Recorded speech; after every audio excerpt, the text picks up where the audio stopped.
तो अमेरिकी चुनाव को लेकर सबसे बड़ी खबर है, अमेरिकी मीडिया के हवाले से बड़ी खबर आप तक पहुंचा रहे हैं। डेमोक्रेट उम्मीदवार जो बाइडेन बने राष्ट्रपति, बड़ी जानकारी आपको दे रहे हैं। अमेरिकी मीडिया के हवाले से बड़ी खबर है, डेमोक्रेट उम्मीदवार जो बाइडेन ने जीता राष्ट्रपति चुनाव और जो बाइडेन ने 273 वोट हासिल कर चुनाव जीत लिया है। बड़ी जानकारी आपके सामने है।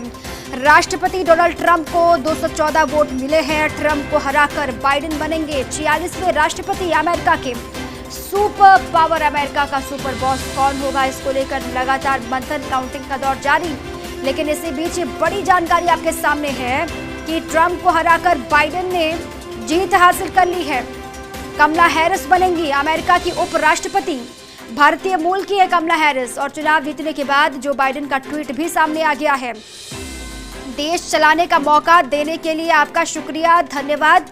मैं सभी अमेरिका वासियों का राष्ट्रपति रहूंगा, चाहे मुझे वोट दिया हो या फिर नहीं दिया हो। जिसने वोट दिया, जिसने वोट नहीं भी दिया, उनका भी मैं राष्ट्रपति रहूंगा।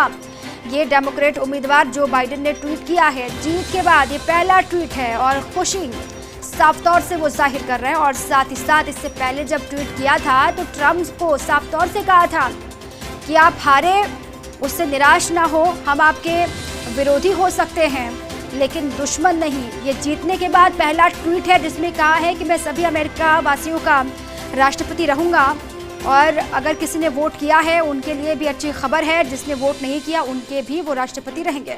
बड़ी जानकारी है।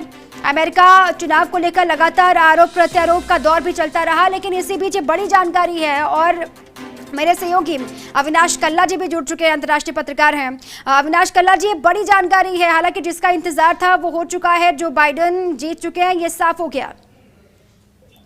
जी बिल्कुल, अभी कुछ ही देर पहले रिलीज हुआ कि पेंसिल्वेनिया जो उनका होम स्टेट है वो जो बाइडेन ने करीब 30,000 वोट से जीत लिया है। तो इसके साथ ही रेस को लेकर जो चल रही थी कि शायद इक्वेशन बिगड़ जाए, अब वो सब समाप्त हो गया है। Joe Biden is the new president elect of America और अगले 20 जनवरी को वो शपथ लेंगे।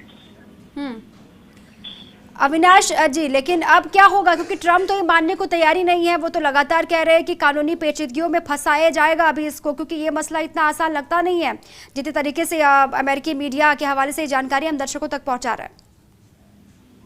देखिए, आपका कहना बिल्कुल सही है कि ट्रंप 2 बार जो उन्होंने प्रेस कॉन्फ्रेंस की उसमें वो क्लियरली कह चुके हैं कि मैं कोर्ट जाऊंगा। तो उनको ये उम्मीद है कि कोर्ट में क्योंकि उनके अपॉइंटेड कुछ सुप्रीम कोर्ट जजेस हैं तो उनको शायद वहाँ फायदा मिले। पर एक बार देखना लायक है कि हर स्टेट का अलग सुप्रीम कोर्ट होता है और वो स्टेट के जुरिस्डिक्शन में आता है। तो उन स्टेट्स में डेमोक्रेट का रूल है और वहाँ जो बाइडेन को भी सपोर्ट मिलेगा। राष्ट्रपति ट्रंप को कोर्ट से कुछ ज्यादा सपोर्ट मिलने की उम्मीद नहीं है। वो कोर्ट जाएंगे और एक सेंटिमेंटल माहौल बनाएंगे अपने फेवर में कि मेरे साथ धांधली हुई है। तो ये उसका एस्केप रूट हो सकता है। कोर्ट उनकी इस वक्त कोई मदद नहीं कर सकते। जब जनादेश उनके खिलाफ है तो कोर्ट जो है वो आदेश जनादेश नहीं बदल सकता। लेकिन अविनाश जी, आप लगातार अमेरिकी चुनाव को कवर भी कर रहे हैं, लगातार वहाँ पर ग्राउंड से रिपोर्टिंग आप कर भी रहे हैं, वो जानकारी साझा भी कर रहे हैं यहाँ लोगों के साथ। लेकिन आपको क्या लगता है, जो बाइडेन की जीत के पीछे क्या आधार रहा और ट्रंप के हारने के पीछे की वजह क्या साफ तौर से दिखाई देती है? सबसे बड़ी वजह जो डोनाल्ड ट्रंप के हारने की बनी वो कहा जा सकता है कोविड मिसमैनेजमेंट। जो कोविड को लेकर उन्होंने मिसमैनेजमेंट किया वो उनकी सबसे बड़ी हार का कारण मिला। जो रेशियल हिंसा हुई उसका कुछ रोल था, पर उसको इतना डिफाइनिंग फैक्टर नहीं कहा जा सकता। जो करीब 2.5 लाख डेथ अमेरिका में हुई है वो एक अपोजिशन को चांस मिला, फ्लैंक मिला कि डोनाल्ड ट्रंप को वहां से घेरे। अगर आप उनकी पॉपुलैरिटी रेटिंग के चार्ट देखें तो प्री कोविड उनकी पॉपुलैरिटी काफी स्ट्रॉन्ग थी। पोस्ट कोविड उनका जो मैनेजमेंट रहा, जिस तरह से हेल्थ केयर को लेके वो केयर फ्री नजर आए, उसका उन्हें खामियाजा भुगतना पड़ा। और एक बात और बहुत कही जाने के लिए बहुत डिवाइसिव प्रेसिडेंट है, वो इस बार भी देखने को मिला। करीब 14 करोड़ 40 लाख वोट काउंट हो चुके हैं अभी तक, जिसमें से 70 करोड़ 40 लाख वोट जो है वो 74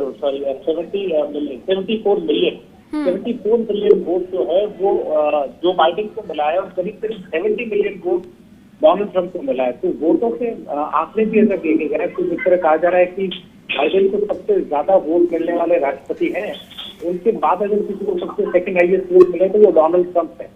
तो इससे ये भी एक क्लियर आ रहा है कि जो ट्रम्प का एक रेडिकल बिहेवियर था उसको लेकर भी अमेरिका में काफी बड़ा जनाधार है।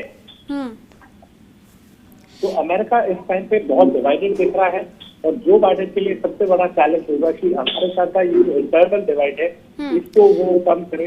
लेकिन अविनाश जी, जो रिजल्ट है जो सामने निकल कर आया है, जो बाइडेन को बढ़त मिलती हुई शुरुआत से दिखाई दी, ये जो पूरे परिणाम को हम अगर देखें तो किस तरीके से इसको समझना होगा? पहले से ही जो अनुमान लगाया जा रहा था या फिर जो उम्मीद की जा रही थी वही हुआ, या फिर उससे उलट ये आंकड़े हैं, या फिर ये जो परिणाम है वो है? किस तरीके से इसको समझें? देखिए, सर्वे में और जो भी रिजल्ट आया थे उसमें था कि जो बाइडेन ये चुनाव जीतेंगे और वो काफी फेवरेट है, आगे है। तो जिस तरह की इजी उनकी विक्ट्री दिखाई जा रही थी उतनी इजी ये विक्ट्री नहीं रही। ये आंकड़े अंत में जो भी आए हो सकता है कि वो दिखाए कि 300 के पास जो बाइडेन और 250 के करीब डोनाल्ड ट्रम्प, पर ये आंकड़ों का खेल नहीं रहा। आप ये देखिए, इस परिणाम को आने में 5 दिन लग गए यार। कितना वायर तक गया और क्या उनकी लीड की रेशियो रही। तो पेंसिल्वेनिया जो उनका होम स्टेट है, स्ट्रॉन्ग डेमोक्रेटिक एरिया, वहां सिर्फ 30,000 वोटों से आगे जीते। जॉर्जिया में उनकी जीत सिर्फ 4,000 वोट से हुई है जो बाइडेन की। तो मामला कितना क्लोज था ये किसी भी सर्वे में प्रेडिक्ट नहीं किया। नंबर जरूर एक अलग कहानी बताते हैं, पर जिस तरह अमेरिका ने रिस्पॉन्ड किया इस नंबर में वो एक देखने वाली बात रही। और पैंडेमिक का सबसे बड़ा अमेरिकन इलेक्टोरल को फायदा ये हुआ कि जो वोटिंग परसेंटेज थी, क्योंकि मेल इन बैलेट अलाउ किए थे स्टेट में, तो वोटिंग परसेंटेज वॉज अनप्रेसिडेंटेड। इतनी वोटिंग की उम्मीद नहीं की गई। तो डोनाल्ड ट्रम्प की हार में एक ये कारण भी रहा कि टर्नआउट, जिस तरह से मेल इन बैलेट का टर्नआउट हुआ, डोनाल्ड ट्रम्प उसको लेकर बिल्कुल तैयार नहीं थे। तो लग रहा था कि वो कहीं ना कहीं इस पे लीगली रोक लगा पाएंगे।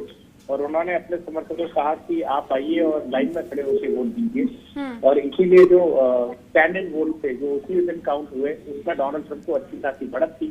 और जैसे जैसे मेल इन बैलेट खुलने लगे, डोनाल्ड ट्रम्प पिछड़ते नजर आए। चलिए, बहुत शुक्रिया अविनाश कल्ला जी तमाम जानकारियों के लिए, वहां से जानकारी साझा करने के लिए, क्योंकि लगातार इफ एंड बट की स्थिति बन रही थी। लेकिन अब तस्वीर साफ हो चुकी है। अब जो बाइडेन राष्ट्रपति अगले होंगे अमेरिका के, अब जो बाइडेन का अब तक का सफर कैसा रहा वो जरा आपको दिखाते हैं। 77 साल के जो बाइडेन करीब 50 साल से अमेरिका की राजनीति में सक्रिय हैं। बाइडेन ने बतौर वकील अपने करियर की शुरुआत की थी। ये अब तक का सफर है जो बाइडेन का, जो अगले राष्ट्रपति बन रहे हैं अमेरिका के। साल 1972 में पहली दफा चुनावी राजनीति में उतरे थे जो बाइडेन। 1972 में जो बाइडेन ने अमेरिकी सीनेट के लिए उम्मीदवारी का ऐलान किया और जो बाइडेन डेलावेयर से 1973 में सीनेट चुने गए और जो बाइडेन डेलावेयर से लगातार 2009 तक सीनेटर चुने गए। इसके बाद 2009 में बराक ओबामा के प्रशासन में उपराष्ट्रपति बने जो बाइडेन, और साथ ही 3 बार राष्ट्रपति बनने के लिए आजमाई किस्मत, लेकिन सफल नहीं हुए। ये पहली दफा है। और सबसे पहले जो बाइडेन ने 1987 में राष्ट्रपति पद के लिए किस्मत आजमाई। उसके बाद 1988 में फिर राष्ट्रपति बनने के लिए चुनाव प्रचार शुरू किया। 1988 में स्वास्थ्य कारणों से जो बाइडेन ने कैंपेन वापस ले लिया था।